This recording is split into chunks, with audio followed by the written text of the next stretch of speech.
Donc, Tu peux bonjour à démarrer, tout le Florent. monde.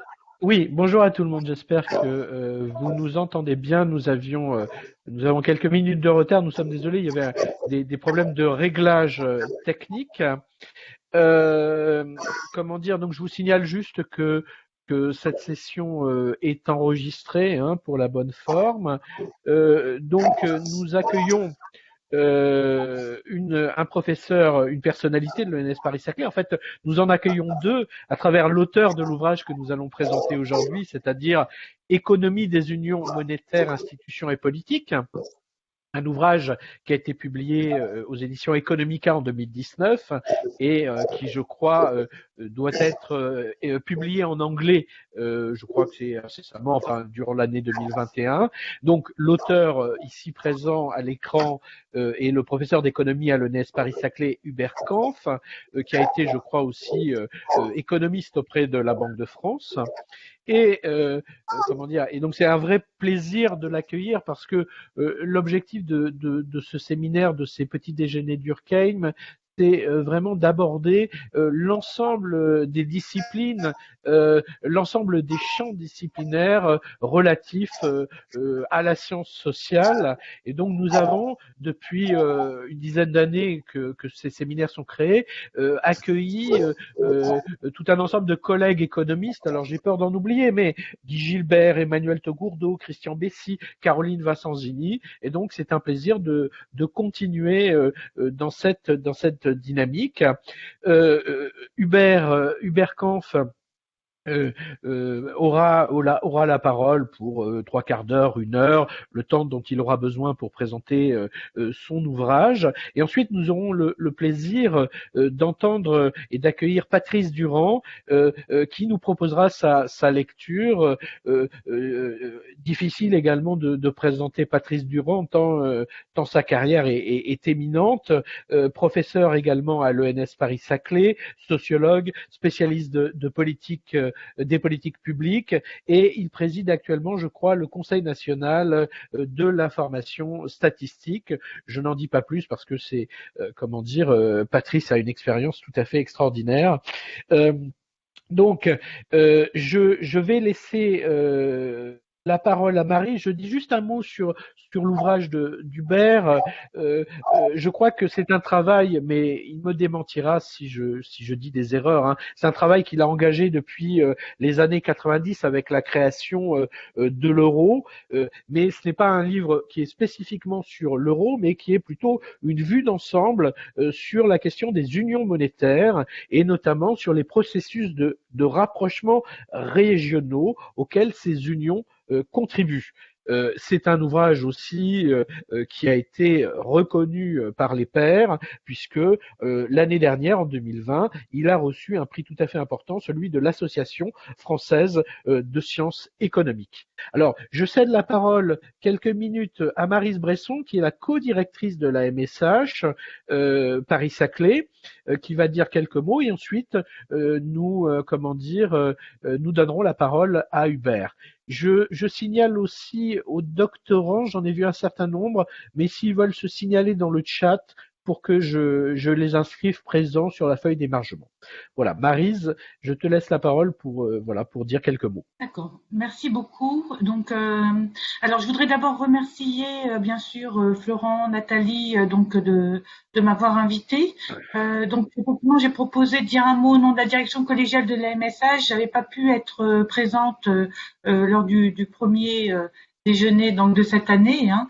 Donc c'était une manière de souligner à la fois le lien, j'allais dire le lien fort entre la MSH et les petits déjeuners de Durkheim. Et aussi pour moi, donc c'est un attachement personnel, si j'ose dire, avec la formule des petits déjeuners de Durkheim, que j'avais d'ailleurs fait une présentation en 2017 sur un livre tant dans les sciences sociales, avec des économistes, Jean Cartier-Bresson, Vincent Geronimi et un géographe, Frédéric Le Riche, dans un livre collectif. Donc, ce que je voudrais juste souligner, sans faire trop long, c'est vraiment des enjeux communs et que nous partageons visiblement, puisque nous sommes ici aujourd'hui. L'enjeu du livre et de l'importance du livre en sciences humaines et sociales. Et je pense que le livre d'Hubert Kampf le montre aussi. Hein, cet enjeu du livre, c'est à la fois un enjeu scientifique et un enjeu de mise en lien, de passerelle avec les étudiants, avec la société. Le livre est un objet sans doute qui permet de diffuser des échanges, des connaissances à l'ensemble de la société, plus et mieux que des revues spécialisées peut-être.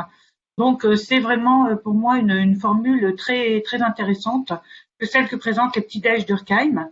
Et l'autre enjeu que nous partageons aussi, visiblement également, c'est celui de la pluridisciplinarité, des liens entre économie, sciences politiques, sociologie, sciences humaines et sociales. Pour cet ouvrage, donc, sur l'économie des unions monétaires, il y a effectivement aussi le lien avec les politiques, la définition de bonnes institutions. On a une idée d'économie encastrée aussi dans le social et le politique, qui paraît très importante à souligner. Donc voilà, je voudrais dire aussi pour terminer donc qu'on a eu la chance déjà d'accueillir Hubert Kempf. Il y a un colloque récent organisé par la MSH que je suis très heureuse de l'écouter pour cet ouvrage et d'avoir l'occasion aussi, comme Florent, d'entendre Patrice Durand comme discutant. C'est un honneur pour nous. Très bien, on passe la parole à Hubert. Merci, merci à tous et à toutes de me faire le plaisir de vous intéresser à mon livre et donc merci aux organisateurs des petits déjeuners de m'avoir invité. Je souscris entièrement à ce que vient de dire Maryse Bresson. Je pense que le livre a un rôle tout à fait important dans notre actuellement. C'est particulièrement vrai en économie, alors que l'économie et les économistes, la communauté universitaire académique des économistes, a beaucoup privilégié la publication en revue scientifique et a un peu délaissé l'écriture d'ouvrages. Or, je pense que l'ouvrage, le livre, reste un moyen tout à fait important pour synthétiser une pensée, pour faire le point sur un domaine et effectivement pour ouvrir des préoccupations, en particulier en sciences humaines et sociales, à la société. C'est pas seulement une recherche sur la société, c'est aussi une recherche en lien avec la société, c'est peut-être la spécificité des sciences humaines et sociales, et le livre reste un moyen privilégié. Donc merci à vous de m'avoir invité. Je précise enfin que c'est à vos risques et périls. Il faut que je vous le dise, parce que ça n'est pas un livre facile que j'ai publié, que j'ai livré, et je ne sais pas si je dois m'en excuser. Je reconnais en tout cas que il est spécifique, il a une orientation qui n'est pas nécessairement une orientation. Très bien. Alors, d'abord, je vais parler en français. Je ne sais pas quelle est la règle des petits déjeuners d'Urkheim. Je me suis dit que c'était en français, mais si certains souhaitaient que... Très bien. En tout cas, mes transparences sont en anglais pour des raisons qui ne vous échapperont pas. J'ai eu le plaisir de présenter cet ouvrage à quelques reprises et je suis parti d'une base donc en anglais, mais je l'ai adapté au petit déjeuner d'Urkheim et je crois que l'objectif est vraiment de nouer une relation interdisciplinaire, une discussion interdisciplinaire, et je vais essayer de vous convaincre pourquoi la question des unions monétaires est quelque chose qui dépasse l'économie. Et quand Maryse a parlé de l'encastrement de l'économie dans le social, je souscris tout à fait à cette idée-là. La notion d'encastrement n'est peut-être pas la bonne, dans la mesure où elle implique une sorte d'effet de suggestion ou de hiérarchie entre le social et l'économique, et en l'occurrence, c'est bien loin de ma pensée, mais je voudrais essayer de vous convaincre qu'une union monétaire, même appréciée dans une logique économique, ne peut que interagir avec le social et le politique. Voilà un petit peu l'objet de ma présentation, et d'abord commencer par, eh bien, voilà, par vous mettre en garde et puis le cas échéant vous autoriser, enfin, vous donner la possibilité de vous désengager, de quitter la conférence parce que ce livre n'est peut-être pas ce à quoi vous vous attendez. Un livre sur l'euro. Dans le livre, je ne vous dis rien sur l'euro. Je ne vous donne pas des conseils boursiers. Je ne vous dis pas comment placer vos épargnes. Je ne vous dis pas comment militer dans vos syndicats. Je ne dis rien, pas grand-chose. En tout cas, ce n'est pas centré sur l'euro.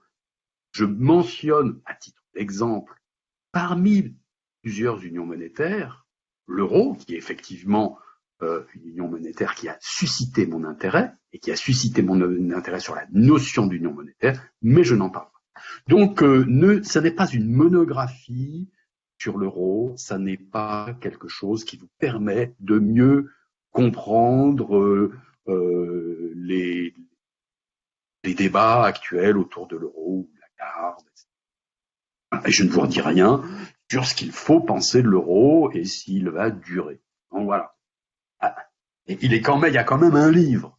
Alors c'est un livre qui est sur quoi? Eh bien, il est sur la notion d'union monétaire proprement dit. C'est donc un livre d'analyse économique, je dirais même de théorie économique. Et bien sûr, cela a été suscité par l'euro. La création de l'euro, qui d'une certaine façon a un petit peu réveillé ou éveillé l'intérêt des économistes parce qu'ils se sont rendus compte que c'était un objet nouveau, vu ça auparavant.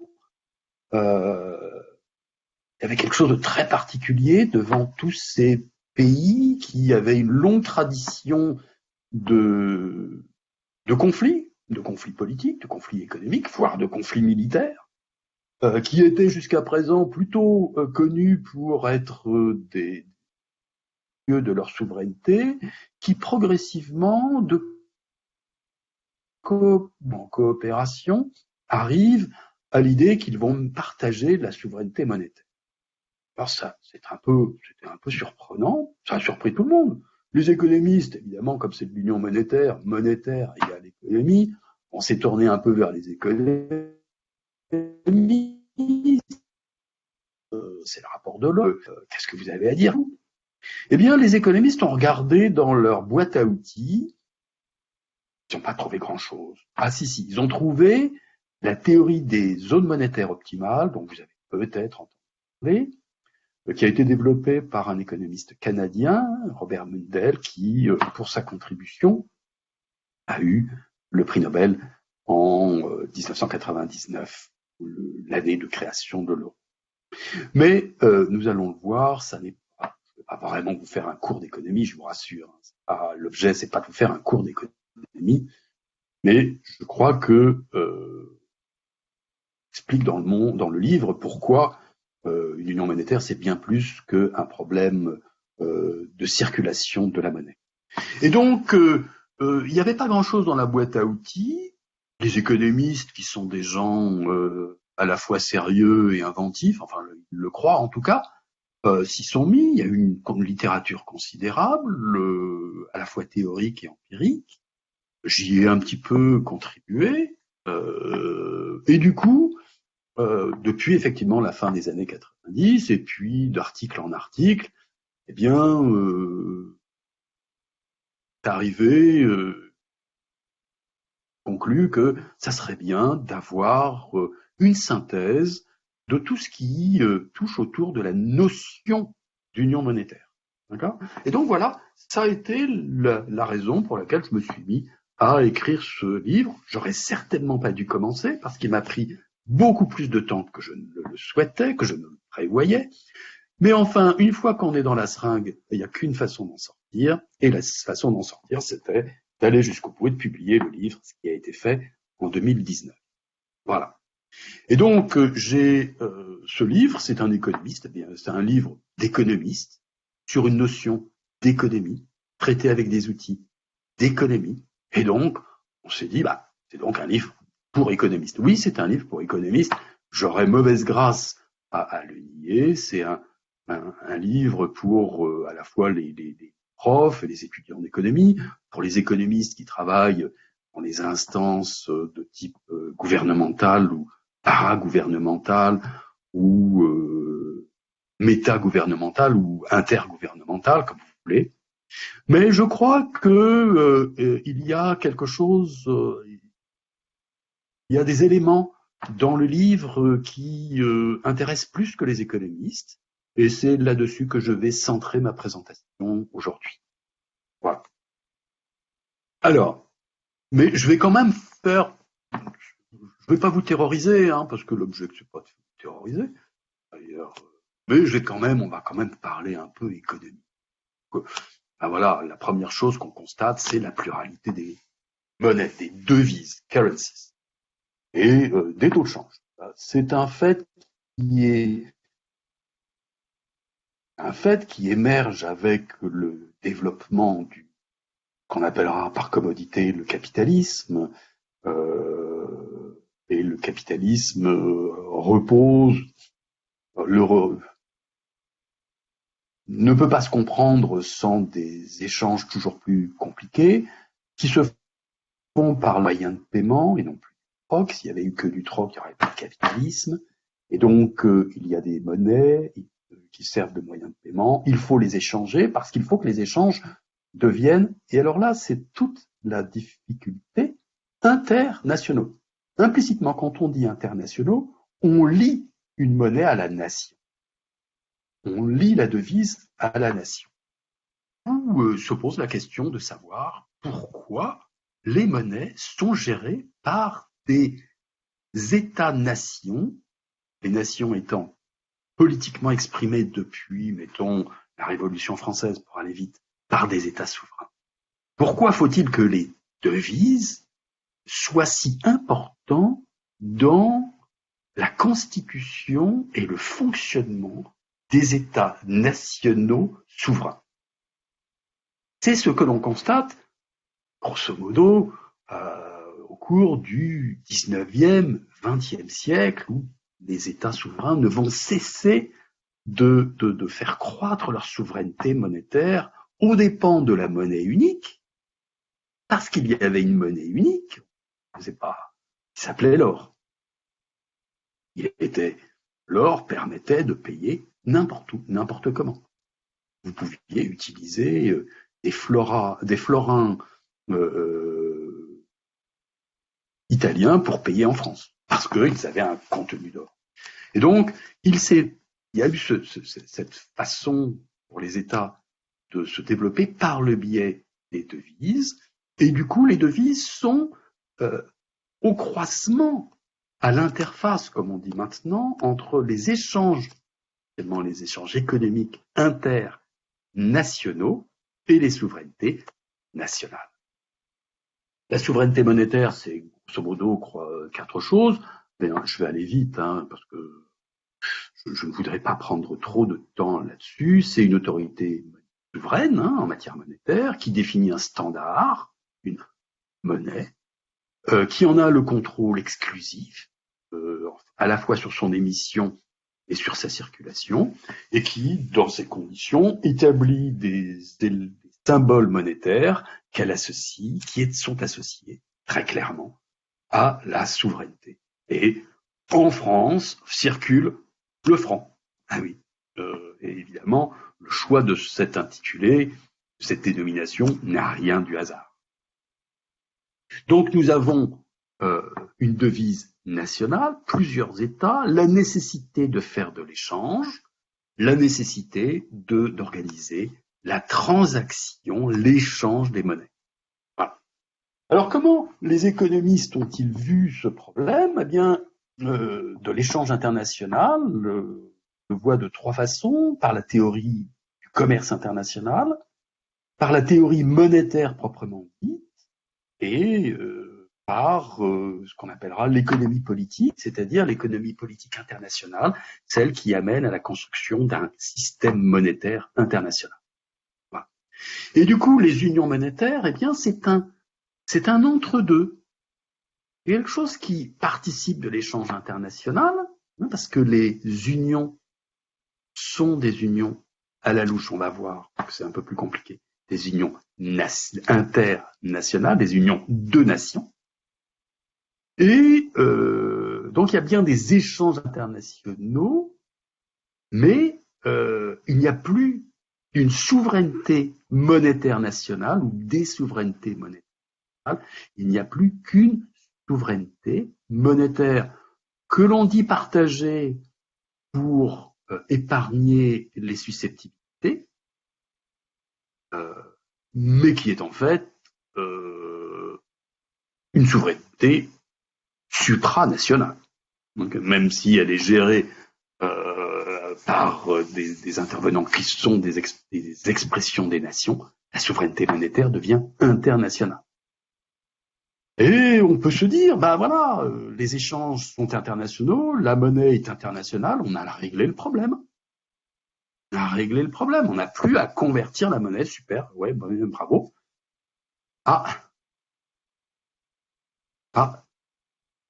Est-ce si sûr qu'on a réglé les problèmes? On a réglé un problème.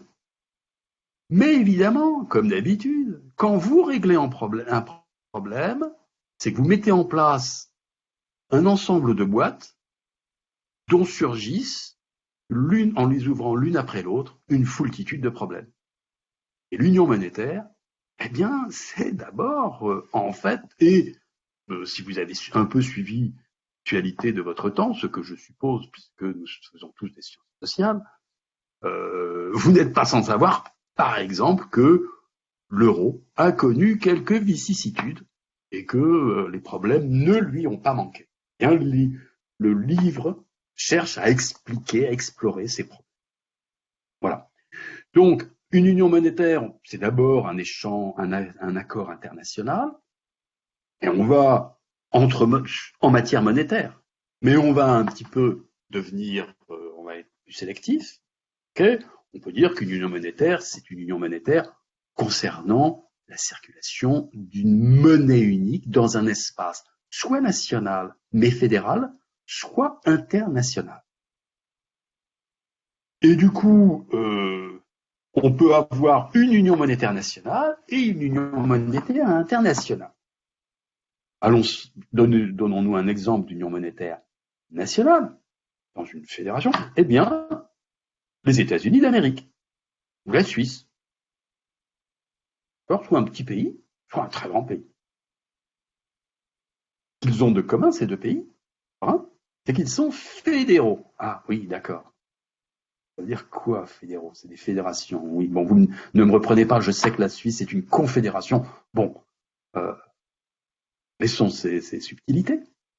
Eh bien, ça veut dire qu'il y a des collectivités et des instances, des juridictions publiques disposant d'une autonomie politique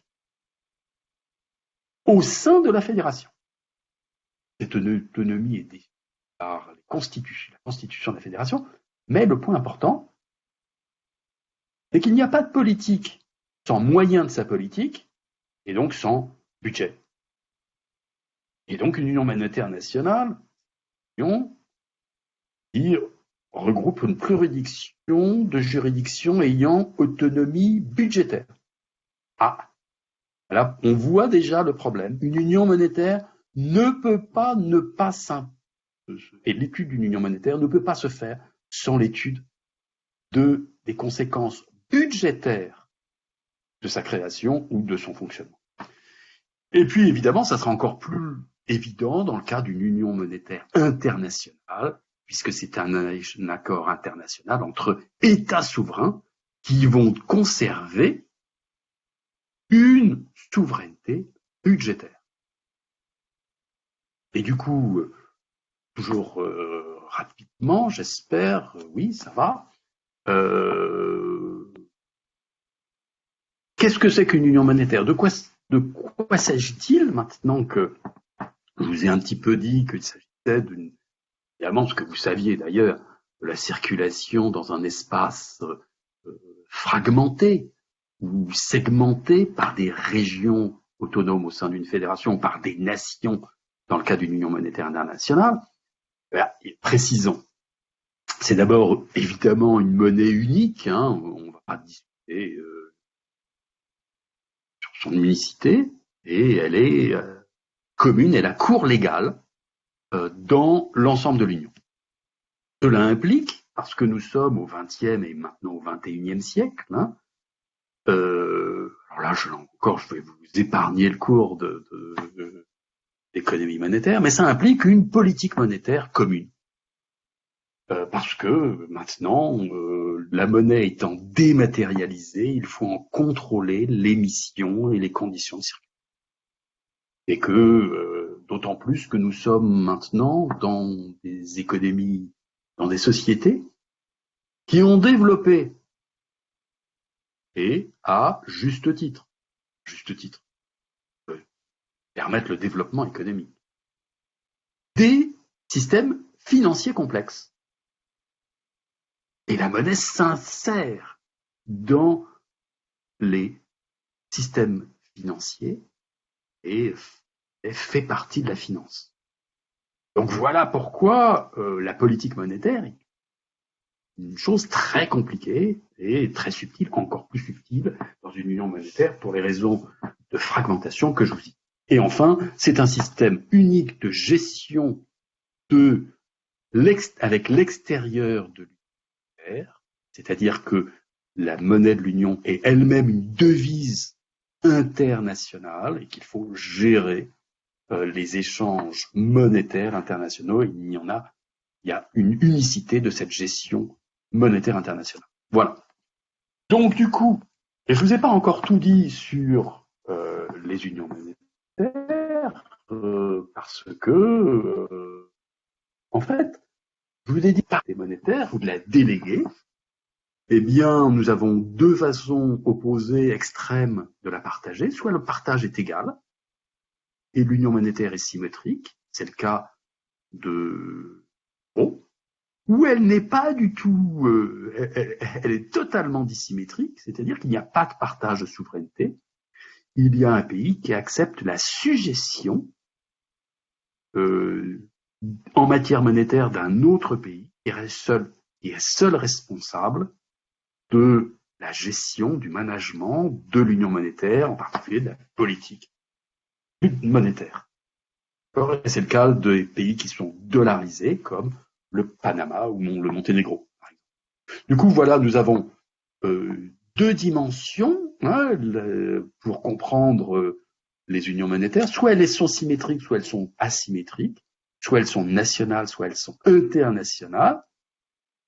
Et du coup, 4 cas, 3 cas, en effet. Et l'Union monétaire européenne, que nous avons tous en tête, eh bien, ça n'est qu'un cas particulier, une petite case parmi dans l'univers des unions monétaires. Et des unions monétaires, du coup, eh bien, il y en a en nombre. Parce que des phénomènes de dollarisation, c'est-à-dire de sujétion d'union monétaire asymétrique, ils ont été très nombreux au cours du XIXe et du XXe siècle. Et que, par ailleurs, on continue beaucoup à discuter de nouvelles formes d'union monétaire multinationale, que ce soit en Afrique, que ce soit en Asie ou au Moyen-Orient. Il y a donc une actualité de l'union monétaire. Laurent, est-ce que je suis bien en matière de temps? Je pense, oui, bien sûr, tu as bien une demi-heure encore. Très bien. Alors, je vais encore m'embêter un peu avec de l'économie, mais c'est important parce que ça va me permettre de vous présenter l'union monétaire sous une forme peut-être nouvelle. Enfin, je ne l'avais pas vue exprimée très clairement et je la dégage dans le livre. Et peut-être quelque chose d'important d'utile pour comprendre ce qui se passe. Donc, je voudrais comprendre ce problème du paiement international des devises et pourquoi une seule devise peut être, ou une seule monnaie peut être utile et quels problèmes elle pose parce qu'elle ne les règle pas tous comme je vous l'ai dit. Bon, c'est assez simple, hein, voilà. Alors je vais faire un petit peu quelques formules, mais quelques notations, mais ne paniquez pas, hein, ne paniquez pas, c'est pas très sorcier, vous allez comprendre. Mais en fait, c'est plus simple d'utiliser l'idée qu'il y a grand J pays et que chacun partage sa souveraineté monétaire. On va parler comme ça pour le moment, et que donc s'il y a une pluralité de devises, il y a grand J devises et il faut qu'il y ait des échanges de devises pour permettre l'échange international. D'accord? Donc, une parité, c'est EJJ', eh bien, c'est le taux de change d'une unité de la devise J en quantité, en nombre d'unités de la devise J'. D'accord? À combien d'unités de la devise J' ai-je besoin pour acheter une unité de la devise J? Alors, c'est un taux de change. C'est un rapport d'échange, donc c'est un taux de change. Ce taux de change me permet de convertir les prix. Soit le prix PK. Oui, alors c'est pas bien ce que j'ai fait. C'est pas bien du tout. PJK. Il manque dans ma formule milieu l'indice J. PJK est égal à EJJ', PJ'K.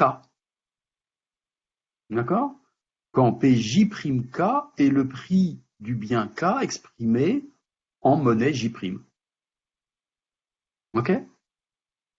Et donc, je peux convertir tous les prix de tous les biens dans mon économie mondiale grâce au vecteur de change. Oui, c'est bien. Et ceci étant dit, l'échange, il est régulé. On n'échange pas n'importe quoi, n'importe comment. Quand vous allez chez votre boulanger, vous échangez. Vous achetez une baguette contre une. Et il faut que l'échange, ça veut dire que l'échange est ratifié, équilibré. Dans l'échange international, c'est la même chose. Il faut que l'échange d'une nation prise dans son entier, consolidé, il faut que l'échange international soit équilibré. C'est-à-dire que ce qu'achète la nation dans son entier soit égal à ce qu'elle vend. Alors quand je dis doit, vous comprenez que je joue un peu sur les mots. Il y a une dimension un peu morale, il y a une dimension un petit peu logique. Hein, mais de même, on rentre pas trop là-dedans, mais vous comprenez. Dites-vous juste que c'est la même chose que votre achat d'une baguette. D'accord? Donc, pour le pays J, j'appelle SJJ son taux de change, ses échanges à l'extérieur libellés en monnaie J. Et il est logique de penser qu'il doit être équilibré. Je ne sais pas, raisonnablement équilibré. Raisonnablement, c'est-à-dire, peut-être pas systématiquement, mais en tout cas rapidement. Dans une économie mondiale, évidemment, tout ce qui est acheté étant vendu, eh bien, la somme des échanges extérieurs de tous les pays J en utilisant une même monnaie pour rendre tout ça compatible et sommable, eh bien, il faut que la somme de ces échanges internationaux soit égale à 0. Là, c'est pas un doigt, c'est un fait. Le déficit de l'un crée le surplus de l'autre. Et la somme du surplus et du déficit est égale à 0. C'est une identité. Du coup, l'échange mondial est équilibré quand, pour respecter cette contrainte de cohérence, eh bien, pour chacun des pays, son solde extérieur libellé dans une même devise est égal à 0. C'est-à-dire, personne n'a ni surplus ni déficit. D'accord? Et eh bien, on espère, les économistes espèrent, peuvent démontrer toutes les conditions, qu'il y existe un vecteur de change qui assure cet équilibre. Voilà. Là, ils sont très contents, ils disent voilà, il y a un équilibre mondial, tout va bien. Oui, oui. Bon. Laissons les économistes à leur rêve, continuons à réfléchir. Bien regarder. Quand la parité bien J dans la devise utilisée internationalement pour la conversion, la devise du pays 1, quand EJ1 change, évidemment, par logique, en supposant que les échanges ne sont pas modifiés, le surplus, enfin le solde des échanges extérieurs est modifié. Puisque tous les prix relatifs des biens produits par le pays J et vendus à l'extérieur, exprimés dans la devise 1, ont changé. Donc comme les prix relatifs ont changé, les demandes ont changé, les demandes relatives ont changé, eh bien le solde a changé. Pas de problème. Ah,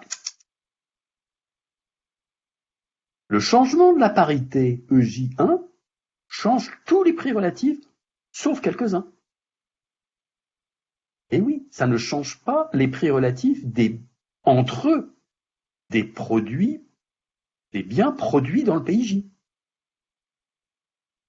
Une voiture Renault vaut une voiture Peugeot. Elle ne vaut peut-être plus autant qu'une voiture Volkswagen peut valoir plus, mais c'est aussi le cas de la voiture Peugeot. Du coup, on voit l'intérêt, vous voyez l'intérêt de la parité. La parité, c'est une façon, donc l'usage de devises multiples, l'usage de conversion de devises multiples, c'est de permettre l'équilibre des échanges extérieurs par modification des prix relatifs,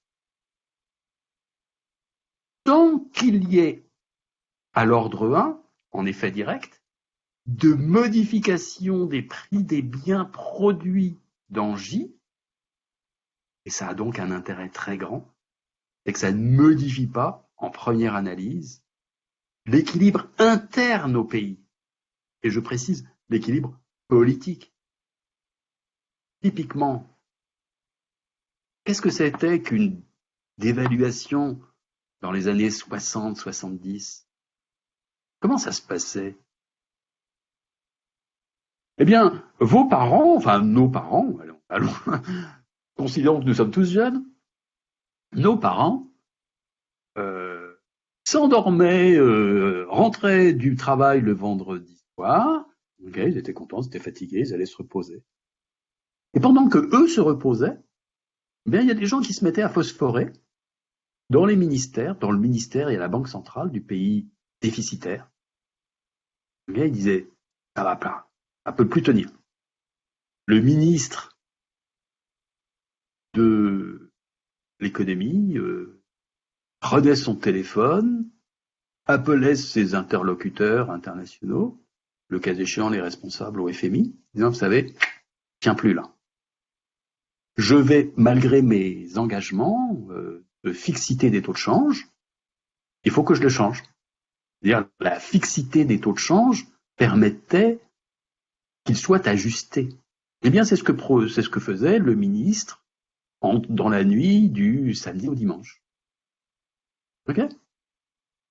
Et puis le dimanche, il annonçait ça le dimanche soir à la radio par un communiqué à minuit, et le lendemain matin, ben nos parents, se réveillaient. Ah tiens, et quand ils ouvraient leur radio, ben on leur apprenait la dévaluation du franc. Et puis c'est tout. Et puis la vie continuait. Bien sûr, le producteur de Renault, il disait ah, c'est dommage. la Renault va mieux, ou tant mieux, ma Renault va mieux se vendre, mais la Volkswagen sera plus chère. Et son petit copain chez Peugeot disait la même chose. Donc ça faisait pas trop de barouf politique. Okay, on allait bosser, et puis voilà, on en parlait dans les gazettes informées, et puis les autres, tout le monde dormait. Et dans une union monétaire, on va voir que ça va plus du tout marcher comme ça. Parce que dans une union monétaire, maintenant supposons une union monétaire formée des grands JPI. C'est comme si, ça veut dire qu'il y a une même monnaie qui circule. 1 euro vaut 1 euro. C'est comme si EJJ' était égal à 1. C'est-à-dire que la monnaie utilisée en Allemagne vaut une unité de la monnaie utilisée en France. Alors je refais mon petit truc, ok ? Eh bien maintenant je vois que l'équilibre extérieur du pays J dans l'union monétaire, libellé dans la monnaie de l'union monétaire, pour qu'il soit équilibré, ne peut plus se faire par les taux de change. Puisque le taux de change n'existe. Il a été fixé, on dit irréversiblement, à 1. Ah. Vous me direz, et alors? Et le fait qu'il y ait une union monétaire entre les JPI, les grands JPI, ne les a pas affranchis, chacun individuellement, de la nécessité d'équilibrer ses comptes extérieurs. Il reste pesant des échanges internationaux. Et là, mais les échanges, c'est ce que je vous ai dit, doivent être équilibrés. Ne me reprenez pas sur l'ambiguïté savante que je laisse flotter autour du terme devoir. Okay ? Ils doivent être équilibrés, soit moralement, soit logiquement, soit politiquement. Et ça ne peut plus se faire par les taux de change. Donc, ça doit se faire par les prix individuels. Pour que les prix relatifs changent de façon à équilibrer SJ grand U, la seule façon de le faire, c'est que tous les prix, dans un ordre ou un autre, changent. La pression concurrentielle liée au commerce international, aux échanges internationaux, s'exprime maintenant de façon bien différente de ce qu'elle était auparavant. L'union monétaire a modifié les conditions de la concurrence, des échanges internationaux. Si vous n'aimez pas le terme de concurrence, si ça vous donne des boutons, on le laisse tomber et on parlera d'échange. Les conditions de l'échange ont changé. Et ça veut dire que maintenant, les producteurs de Peugeot et de Renault, eh bien, ils sont plus directement mis en concurrence qu'auparavant, l'un avec l'autre. Il n'y a plus le fait que la multiplicité des devises constitue un paravent ou une sorte de bouclier ou de réducteur de tension politique. Et c'est bien ce qui s'est passé en Grèce. En Grèce, les Grecs, quand on leur a dit, quand ils ont compris qu'ils devaient restaurer leurs échanges extérieurs, se sont bagarrés entre eux. Parce que les uns étaient plus sensibles à la pression de la concurrence internationale que les autres. Certains avaient moins la capacité de défendre leurs prix relatifs. D'autres avaient une beaucoup plus grande capacité à conserver ou à protéger leur prix de vente et donc leurs revenus. L'union monétaire modifie les conditions de production des revenus, la répartition du produit national entre les individus, accroît logiquement les conflits redistributifs. Exemple, eh bien les bagarres entre que j'appellerais par commodité, mais parce que vous me comprendrez, les bagarres entre les Allemands et les Grecs. dans l'Union monétaire européenne dans les années 2015. Voilà. Donc, nous avons dans une union monétaire des ajustements très différents. Et tout le problème d'une union monétaire, c'est de comprendre comment se font les ajustements économiques au sein de l'union monétaire quand ils ne sont plus disciplinés, régulés, d'une certaine façon pacifiés par la pluralité des devises. Les conflits d'intérêts sont probablement exacerbés. Tant que personne ne se sente, ça c'est évidemment c'est l'économie, responsable de la nécessité de faire de l'ajustement. Personne ne dit bon, je vais me sacrifier à l'autel, sur l'autel de on appellera nécessité d'équilibrer les échanges extérieurs. Ah, il y a le gouvernement, ouais. Le gouvernement, il est sous contrainte politique, ou sous contrainte sociale, ou sociopolitique, comme vous voulez. Et il va s'engager, surtout si l'ajustement lui est coûteux, avec quelques réticences. Sentier. Mais il va falloir que ce sentier soit fait. Voilà les problèmes d'une union monétaire. Alors du coup, je vais passer ça parce que ça ne vous intéresse pas.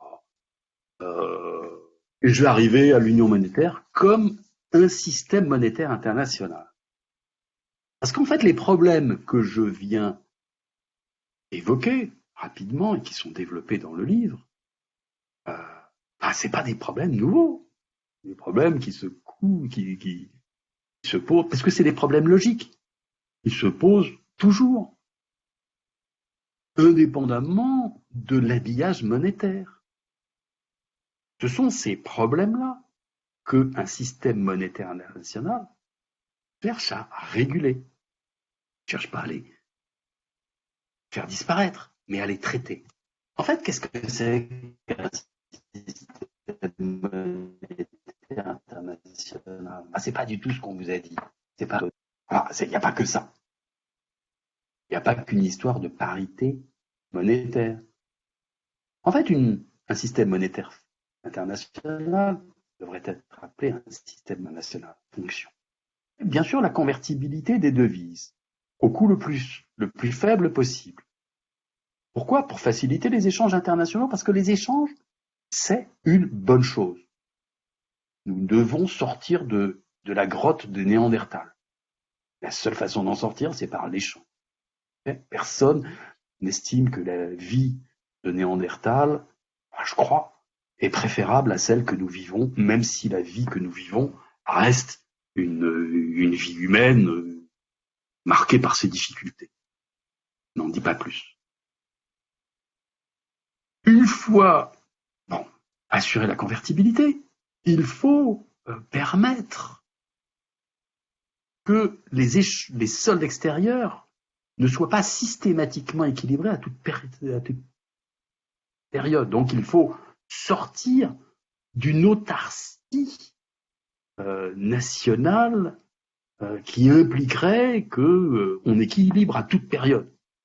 Il faut donc assurer à tous les résidents de tous les pays l'accès aux marchés financiers internationaux au coût le plus faible. De façon à rendre plus facile le financement des déficits ou le recyclage des surplus. Mais évidemment, ni les surplus ni les déficits ne peuvent durer indéfiniment. Donc, troisième fonction, il faut assurer l'équilibre sur moyenne période des paiements internationaux. Trouver les moyens pour, en agissant sur la réglementation des marchés financiers, faire que cet équilibrage se fasse de la façon la meilleure possible, au moindre coût, ce qui implique en particulier en limitant autant que possible la crise internationale. Parce que la crise internationale, financière internationale, pour un pays, ça a un coût énorme. Mais on peut ne pas y arriver. Donc, dans le cas d'une crise extérieure des paiements d'un pays, on appelle un défaut souverain. Il faut que le système monétaire permette la résolution de cette crise, de nouveau au coût le plus faible pour toutes les parties impliquées, et de façon à retrouver, pour tous les pays souverains, l'accès au marché financier, sortir de l'autarcie financière. En fait, c'est ça un système monétaire international. Et vous comprenez bien, en listant le problème, sans que vous soyez nécessairement des économistes, vous voyez bien l'ampleur de la tâche. Vous devez probablement intuiter, percevoir que ça n'a pas l'air d'être facile à jouer, tout ça. Ah non, c'est pas facile à jouer. Mais c'est pas ça que je veux dire. Ce que je veux dire, c'est que une union monétaire, eh bien, elle doit remplir les mêmes fonctions que celle-là. Et une union monétaire qui réussit est une union monétaire qui assure ces 4 fonctions au coût le plus faible et en particulier est en mesure d'éviter la crise externe qui lui est interne. La crise externe d'un pays membre qui lui est donc interne. C'est une crise interne à l'un de ces pays membres. Et c'est ça une union monétaire qui marche bien. De ce point de vue-là, vous êtes en droit de me dire que l'euro a encore à faire ses preuves. Ben oui. Parce que la décennie passée ne nous a pas montré que la zone euro, justement, assurait contre les crises financières et les crises externes à un coût faible. Bien au contraire. Mais en tout cas, une union monétaire doit remplir ces 4 fonctions. La première, elle est facile, assurer la convertibilité des échanges des devises, ça c'est sûr. Il n'y a plus qu'une devise, hein, c'est facile, le problème est réglé. Mais assurer l'accès au marché financier, c'est pas évident. Assurer l'équilibre facile ou le rééquilibrage des soldes extérieurs de tous les pays, c'est pas évident. Et assurer que la résolution, s'il y a crise, la résolution se fait aisément, facilement, à un coût faible, non, c'est pas non plus garanti. Donc voilà pourquoi une union monétaire, c'est difficile. Okay, et en fait, l'union monétaire, alors je vais passer rapidement, c'est difficile à gérer parce que ça n'a pas résolu le problème des asymétries entre les différents pays, qui était le grand problème rencontré par le système de Bretton Woods. Je passe, parce que ça nous intéresse. Voilà. Ici. Mais du livre, je développe dans le livre l'idée que faut avoir une vision. Voilà. Sachez que les économistes aussi lisent La Grande Transformation et lisent Polanyi et en tirent quelques profits.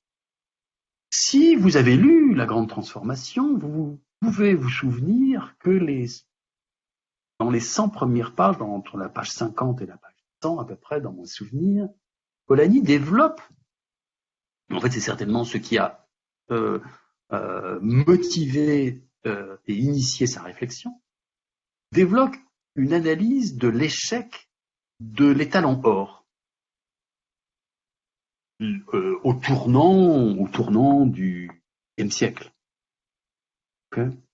Et comment ça se fait? Ça avait l'air de bien marcher avant la Première Guerre mondiale, et ça marche mal après. Et du coup, il n'a pas été pérennisé, il n'a pas pu être soutenable. Alors quel est le terme français qui soit pas un néologisme que durable? Oui, c'est ça, développement durable. Eh ben,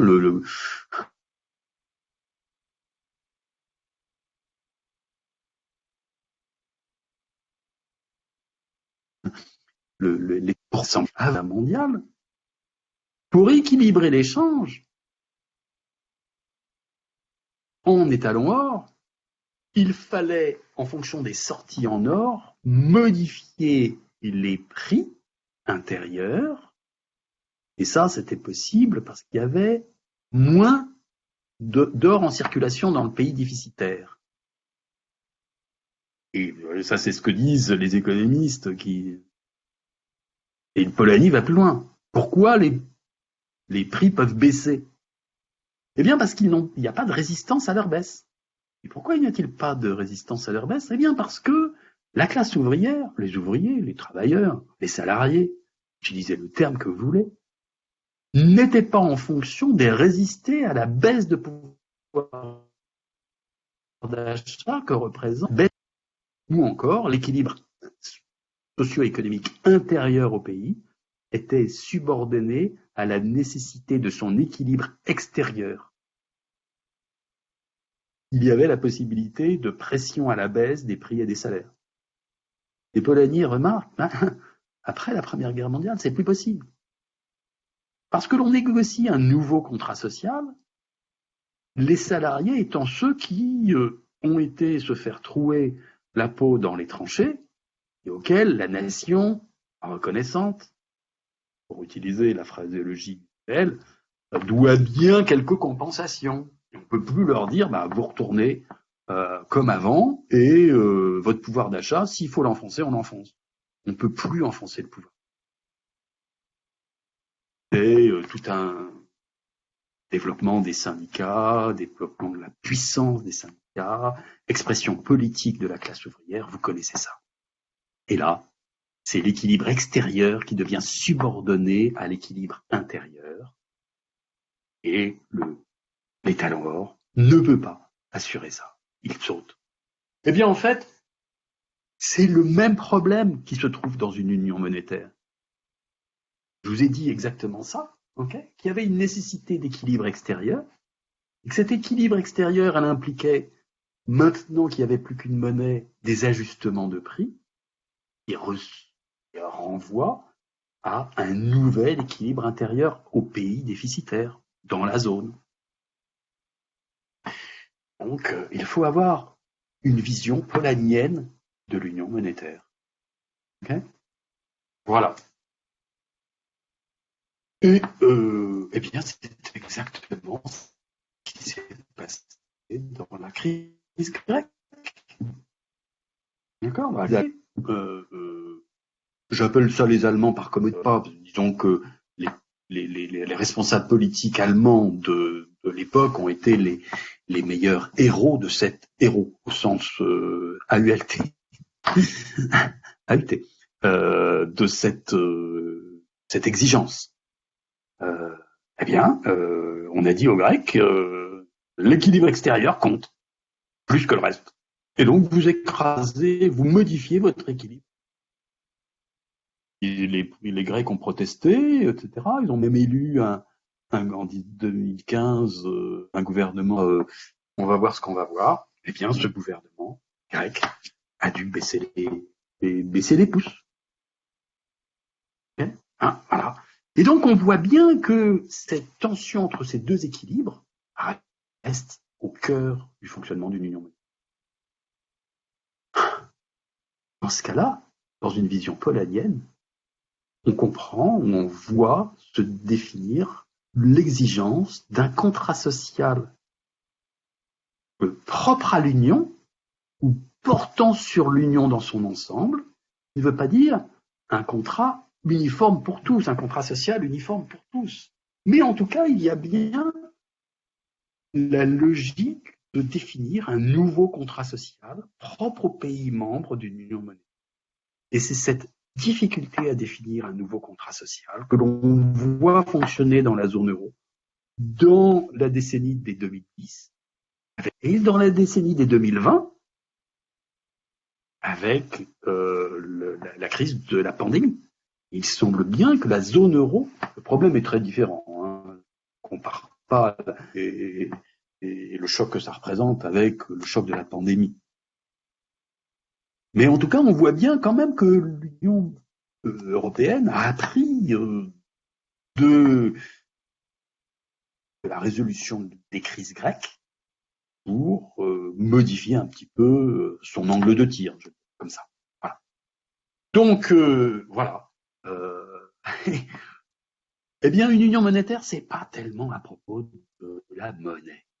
Voilà un petit peu le message du livre, hein, si vous pouvez le reprendre. C'est beaucoup plus qu'un arrangement monétaire. C'est beaucoup plus que le partage d'une devise. Ça modifie en profondeur la façon dont les économies fonctionnent, dont elles s'ajustent. Et les pressions sur les ajustements sont multiples et c'est ce que je développe dans le livre. Alors, je ne vous ai pas parlé de ce qu'il y avait de ma partie, une partie monétaire, parce qu'il y a bien de la monnaie. Je vous rassure, dans l'union monétaire, plus qu'un arrangement monétaire, mais c'est aussi un arrangement monétaire et une modification de la menace fonctionne. Comme mode d'ajustement, eh bien, une modification des conditions budgétaires de fonctionnement des États membres, et j'ai une deuxième partie sur la dimension budgétaire et fiscale impliquée par l'unification.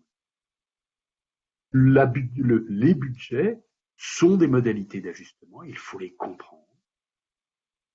Mais j'ai aussi une troisième partie que j'appelle pour une union monétaire plus complète, qui doit être à peu près les thèmes, je crois, qui doit être à peu près les termes utilisés dans le rapport de l'or. A more perfect union, pour reprendre les termes de Constitution américaine, parce qu'il faut plus encore que des ajustements budgétaires. Il faut aussi des ajustements réglementaires. Il faut des ajustements réglementaires en matière financière et en matière de fonctionnement des marchés, qu'on appelle des réformes structurelles. Et la notion de réforme structurelle, elle ne vient pas tant d'une dans les actuellement, hein. Elle ne vient pas tant, par exemple, dans la zone euro, les exigences de réforme structurelle du fonctionnement des marchés et des institutions publiques ne vient pas tant d'une pression, comme dira, néolibérale, comme dans les années 80-80. Elle vient de l'exigence d'assurer la durabilité de l'union monétaire. Du coup, quand je suis à la fin de ce parcours, quand j'y réfléchis, et je suis maintenant dans la conclusion du livre, je suis à l'idée que l'union monétaire, c'est un fait économique total. Alors, évidemment, vous me voyez venir avec mes gros sabots, j'ai bien sûr emprunté, plagié Marcel Mauss et sa définition célèbre du fait social total. J'imagine que Patrice Durand nous en dira beaucoup sur ma façon cavalière et peut-être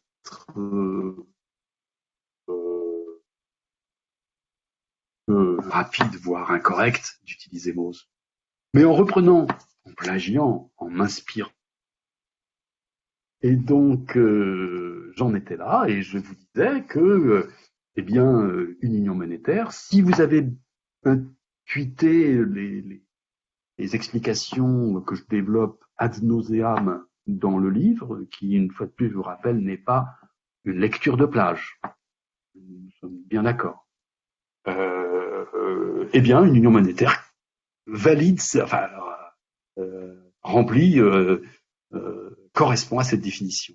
Qu'elle modifie de façon drastique les positions et l'exposition au choc de tous les agents économiques, et en particulier de leurs institutions, les syndicats, les partis politiques, les groupes d'intérêt, les associations professionnelles, les institutions publiques, les agences de réglementation, les ministres, les gouvernements dans leur bras fiscal, etc. Et j'insiste aussi dans le livre, et je vous en ai déjà un peu parlé, une union monétaire modifie les conditions de la répartition produits au sein de l'union monétaire.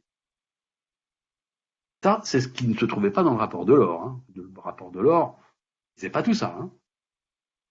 Une union monétaire crée des gagnants et des perdants. il y a des problèmes de répartition créés par l'union monétaire. Et donc c'est logique, parce qu'avec un peu de chance, ces unions monétaires sont des démocraties où les revendications s'expriment librement. Eh bien, des tensions politiques. Mais c'est aussi vrai, même si l'union monétaire recouvre des pays qui ne sont pas des démocraties. Hein. Il y aura des tensions politiques. Les équilibres de pouvoir sont modifiés. Les ajustements nécessaires sont aussi modifiés et les types d'ajustements ne sont plus les mêmes. Voilà pourquoi une union monétaire est un fait économique total et non pur fait monétaire. Dans ces conditions, je termine aussi en disant que c'est un bien public. Alors un bien public, non, je vous rappelle que en français, on doit parler d'un bien collectif. Le public renvoie à une dimension juridique. Est-ce que ça fait partie de l'appareil d'État ou non? En fait, l'union monétaire, c'est un bien collectif. Mais les économistes, public good, et en anglais, et les économistes ont beaucoup réfléchi sur les publics et une variété de biens publics lisent les économistes, en particulier Buchanan, qui a eu le prix Nobel, avant de devenir l'économiste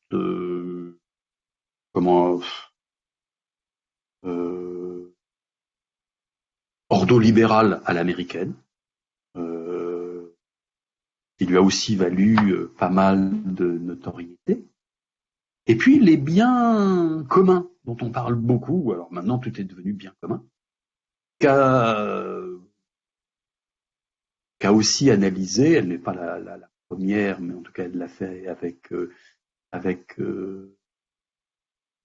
sagacité, Elinor Ostrom également. Et en fait, on a donc une variété de biens publics, dont les biens collectifs purs, les biens de club et les biens communs. Eh bien, une union monétaire, c'est à la fois un bien collectif pur, un bien de club et un bien commun. Et du coup, eh bien, les problèmes politiques de gestion de ces biens collectifs, d'un bien collectif, ne sont pas les mêmes selon la nature du bien collectif. Du coup, gérer une union monétaire, c'est très difficile. Il faut gérer l'appartenance au club, il faut gérer les problèmes de surexploitation du bien commun que représente une monnaie unique et la condition et l'unification financière et monétaire qu'elle implique.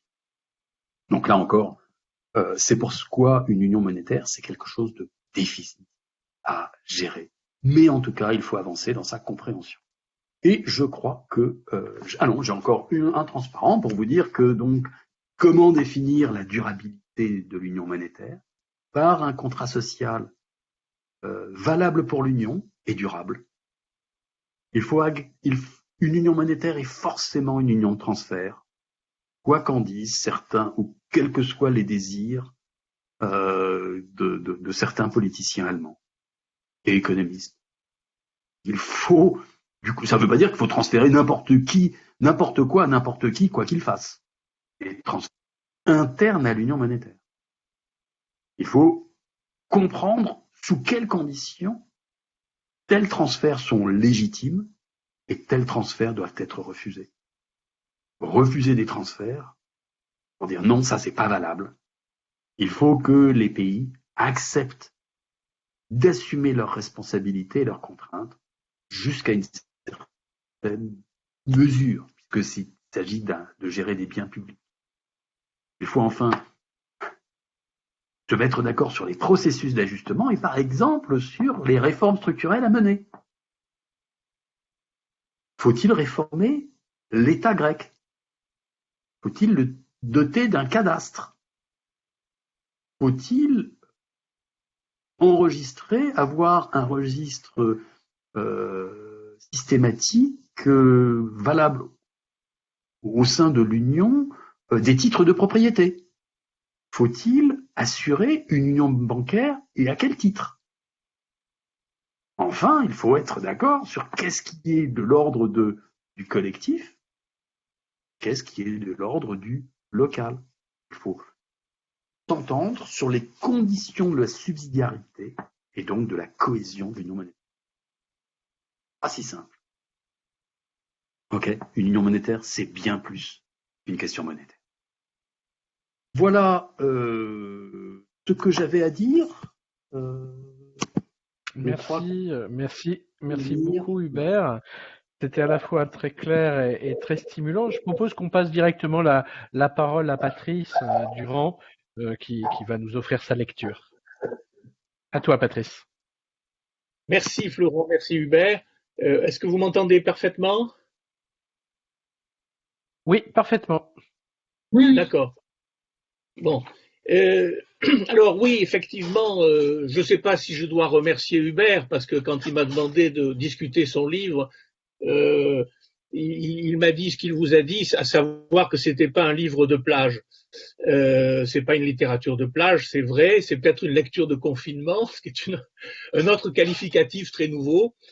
Mais bon, au-delà de ce qui est une demi-plaisanterie, je dirais le livre m'a beaucoup intéressé parce que ça m'a renvoyé effectivement à mes propres études sur les questions monétaires. Alors, je ne suis pas économiste, je le précise, même si j'ai fait des études d'économie relativement longues, qui a terminé d'ailleurs par le laboratoire d'économétrie de l'École Polytechnique. Depuis, je suis en sociologie, mais je continue à fréquenter les autres. Voilà. Pour une simple raison, ce qui va me ramener au d'Hubert, c'est que d'une certaine façon, et je suis un grand défenseur, comme chacun sait, de la filière BL des écoles normales, parce que justement, il y a toujours cette idée que la science sociale, au fond, est unique, mais elle est peuplée de perspectives d'analyse différentes qui, justement, peuvent interagir.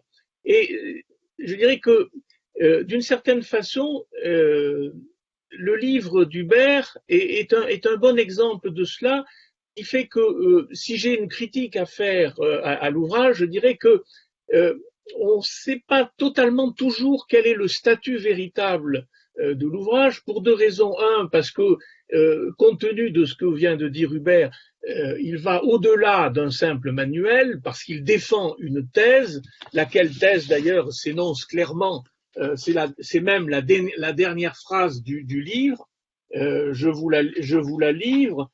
En bref, l'économie des unions monétaires est nécessairement une économie politique. Or, à travers ça, Hubert défend effectivement une idée que on ne peut pas regarder les unions monétaires simplement, je dirais, avec les lunettes de l'économiste, même si, bien évidemment, ces lunettes sont parfaitement légitimes. Et c'est pour ça que je dirais que, et ça, il le dit dès le départ, et avec d'une certaine façon, une forme de critique qui n'est pas exprimée véritablement, mais dans laquelle il nous dit les économistes n'ont pas toujours ou n'ont pas bien perçu la complexité des unions monétaires pour un certain nombre de raisons qui font que la nature des arrangements institutionnels n'est pas toujours bien traitée, la nature des interactions entre les acteurs n'est pas toujours bien traitée, etc., etc. Alors, en particulier, il relève deux dimensions qui, chez les économistes, qui paraissent centrales. C'est à la fois les économistes se sont intéressés essentiellement à la neutralité de la monnaie, et ce principe de neutralité de la monnaie dans les théories quantitativistes, etc., fait que effectivement on n'est pas prêt à regarder les questions de bargaining, d'ajustement mutuel, etc. Et la deuxième raison, je dirais, c'est très caractéristique de la situation française, que j'ai toujours d'une certaine manière critiquée et rejetée, c'est qu'en France on a tellement institutionnalisé les disciplines qu'elles ne se parlent pas. Et je me souviens, c'est une chose que j'avais bien appréciée à la Kennedy School of Government à Harvard, c'est à savoir que toutes les disciplines se valaient, et bon, c'était en fonction des questions qu'on se posait qu'on allait les articuler ou qu'on en allait donner la priorité à l'une ou à l'autre. Donc de ce point de vue-là, et sa terminaison sur effectivement le fait que le travail sur les unions est une économie politique, ce qu'il entend par économie politique est une manière de réintégrer alors, je suis d'accord sur le terme d'encastrement, mais je dirais de recontextualiser, je parlerai plutôt de contextualisation, de recontextualiser effectivement la question des unités, des économies d'union monétaire. Alors, et justement, c'est ça qui est intéressant, que ensuite, bien évidemment, il développe son point de vue d'économiste. Bien évidemment, c'est parfaitement légitime. Et on peut supposer qu'un sociologue n'aurait pas vu tout ce que lui a vu. Et on pourrait lui dire qu'effectivement, lui aussi, il a peut-être une vision qui est entachée par une forme de monopole d'un mode de raisonnement. Sortons là-dessus. Mais surtout, je dirais, il y a quand même tout au long du livre ce sentiment que si on veut, et c'est ce qu'il dit à la fin, quand il parle de fait économique total, alors je lui ferai là aussi bien évidemment une petite critique, il l'a parfaitement bien lu, l'excellent auteur qui a mis Marcel Mauss, qui a mis en vigueur ce terme de fait social total, c'est que l'idée de fait social total, le terme de social, contrairement à ce qu'il peut penser, n'est pas du tout une manière de rejeter les autres. C'est un terme générique qui renvoie à la dimension de société, etc. Et si c'est un fait social total, c'est justement parce qu'il est aussi économique. C'est justement parce que justement nous sommes dans des univers justement d'interconnexion des phénomènes sociaux. Et nous sommes plus que jamais aujourd'hui dans un phénomène d'interdépendance généralisée, ce qui pose d'ailleurs des problèmes de lecture aux sciences sociales. Vous le voyez avec la pandémie, il a fait à un moment donné un petit rappel ou une contextualisation, si je puis dire, rapide sur la pandémie. Je le vois, moi, en tant que président du Conseil national de l'information statistique, et nous avons eu une grande réunion avec l'INSEE, les services statistiques ministériels et d'autres, pour montrer à quel point, parce que c'était un problème pour la statistique publique, la pandémie exacerbe les tensions actuelles des problèmes publics dans la mesure où elle montre bien l'interconnexion des phénomènes sociaux. Or, le problème, c'est comment penser une interdépendance généralisée. Vous voyez très bien qu'on ne peut pas dire « Ah oui, ce n'est qu'un problème sanitaire », alors que les problèmes économiques peuvent créer eux aussi des problèmes sanitaires d'une autre manière, etc., etc. Donc, la question des unions monétaires montre bien effectivement que ce qui se joue est une dimension qui met en jeu effectivement une pluralité de dimensions. D'autant que la monnaie, ce qui est intéressant dans cette affaire, c'est que à travers la question de la monnaie, et ce qui fait que la monnaie est d'une certaine façon un fait social total, c'est que la monnaie pose une question qui est centrale à toutes les sciences sociales. S'il y a une question qui est centrale à toutes les sciences sociales, c'est celle-ci, c'est la coordination. C'est le problème de la coordination. C'est pas un hasard si on a pensé la monnaie comme un équivalent universel. Et si la question qui est posée à travers la construction des unions monétaires, c'est la question de comment on coopère, comment on va coopérer, comment on va se coordonner. Or, la sociologie travaille sur la coordination. Le droit, qui n'est pas une discipline scientifique, même si on peut la regarder scientifiquement, le droit est une technologie qui vise à penser des solutions à cette coordination. Le droit est le vecteur de solutions à la coordination. Donc la question de la coordination, c'est véritablement la question centrale des sciences sociales, et c'est pas un hasard si effectivement, comme le dit Hubert, à un moment donné, vous ne pouvez pas comprendre la question des sciences sociales si vous n'allez pas regarder quelles sont les institutions que effectivement on va se donner pour résoudre ce problème, et comment effectivement vous ne pouvez pas ne pas regarder comment les unions monétaires se construisent par des institutions. Et là, il y a quelque chose de tout à fait important que souligne justement notre ami Hubert, et c'est pas un hasard si Mundell est l'auteur qui est au centre de tout ça, c'est que effectivement vous ne pouvez pas travailler la question des unions monétaires sans travailler la question des arrangements institutionnels. De la même manière que vous ne pouvez pas passer ce que dit Mundell également sur toute la dimension des valeurs, etc., des attachements, etc., qui vont faire que tous ces arguments qui vont faire que on va se dire peut-être que ça serait mieux de jouer ensemble et qu'il serait important de définir à travers quelles règles on va jouer ensemble. Donc toutes ces dimensions montrent bien que effectivement non seulement c'est un fait social total, mais ce qui est en jeu, c'est bien effectivement la question de l'action collective. L'action collective, elle est toujours présente. Pour citer un auteur qui m'est particulièrement proche parce que je suis très largement ce qu'on appelle un public policy analyst. J'ai travaillé tout au long de ma carrière la question de l'analyse des politiques publiques. On voit très bien que ce qui se construit à travers ce que l'exemple que donne Hubert, c'est justement l'articulation de ces trois dimensions du politique que sont en anglais politics, policy et polity. Politics, c'est d'une certaine manière, c'est la concurrence politique entre les acteurs. Policy, c'est les programmes publics que vous allez mettre en jeu pour traiter tel public issues, tel problème public. Et polity, c'est la nature des arrangements constitutionnels dans lequel, justement, qui constituent le contexte dans lequel vont se dérouler les deux autres. Donc, cette articulation, on voit très bien que Hubert aurait pu faire un cours d'analyse de politique publique sur cette question-là, parce que effectivement, ce qui est en jeu, c'est bien l'articulation de ces trois dimensions. Et je partais d'un auteur que je n'ai pas encore cité, c'est Wildawski. Wildawski disait avec raison.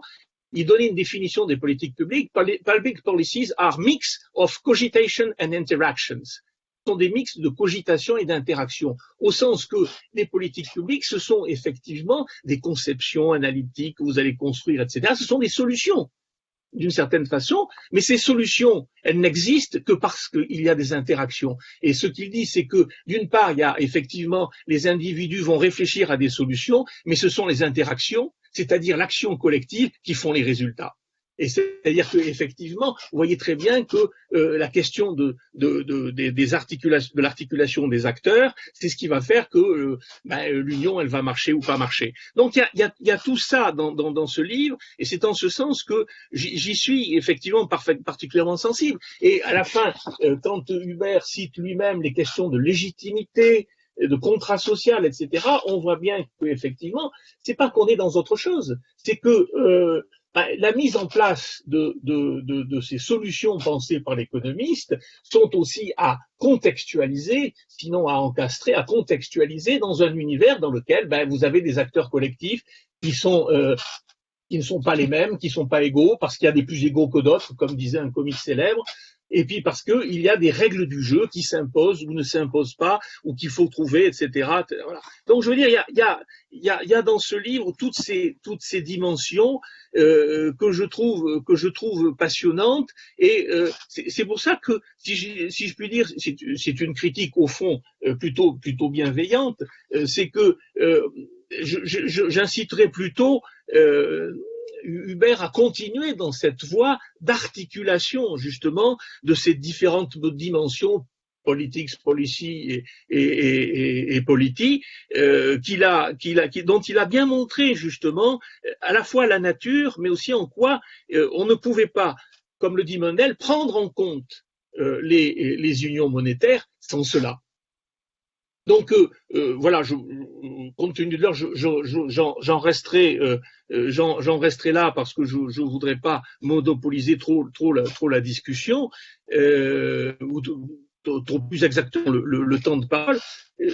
Juste peut-être deux questions rapides, une qui renvoie à Delors. Parce qu'on a toujours tendance à dire oui, mais alors l'économie, vous comprenez, ça renvoie effectivement à des choses où on oublie toujours que il y a des conflits sociaux, qu'il y a des inégalités, etc.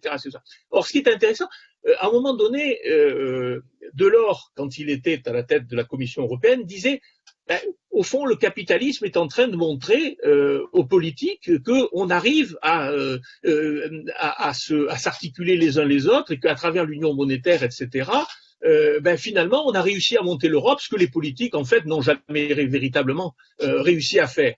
Il a cette critique féroce vers la fin de sa présidence, c'était vers les années 94-95. Et est-ce qu'on peut dire qu'est-ce qui fait que Delors, au fond, il a cette position dans laquelle il dit finalement c'est le capitalisme qui va montrer comment on va s'articuler, alors qu'après, effectivement, on est quand même plutôt pessimiste on sera plutôt pessimiste sur à la fois le politique et l'économique du certain. Et la dernière question est totalement actuelle. Que peut-on penser, que peut-on dire de la proposition d'un certain nombre d'économistes selon laquelle il faudrait supprimer les dettes publiques aujourd'hui et que l'Union monétaire européenne le permet. Est-ce qu'on peut penser véritablement que l'Union monétaire a cette capacité à supprimer les dettes publiques? Donc ce sont deux questions très factuelles, mais bien évidemment, il y a tout à fait possibilité de revenir sur tout ce que j'ai pu dire précédemment dans ma lecture du livre. Voilà, Florent, j'espère que j'ai pas été trop long. Non, non seulement tu as pas été trop long, mais c'était vraiment passionnant. Oui, d'abord remercier les participants qui m'ont fait l'honneur de m'écouter ou de nous écouter. Et puis je ne peux que leur recommander, sinon d'acheter le livre, du moins de le faire acheter par leur bibliothèque. En tout cas, je les remercie. C'est très important pour que le savoir soit diffusé. Alors juste un dernier élément avant qu'on se quitte. La prochaine séance aura lieu le 26 mars. Nous ferons la séance totalement en distanciel également. Alors nous allons complètement quitter les rives de ce qui a été présenté par Hubert aujourd'hui, puisque nous allons faire une séance autour de l'Antiquité grecque, autour de la cité d'Athènes et les mythes politiques, avec une présentation par l'historienne et archéologue Sonia Dartout. Donc voilà, j'espère qu'on va vous retrouver nombreux pour la prochaine séance, donc le 26 mars. D'ici là, écoutez, dans le contexte, prenez soin de vous, portez-vous bien, faites attention à vous, et donc à très bientôt. Merci pour tout le monde.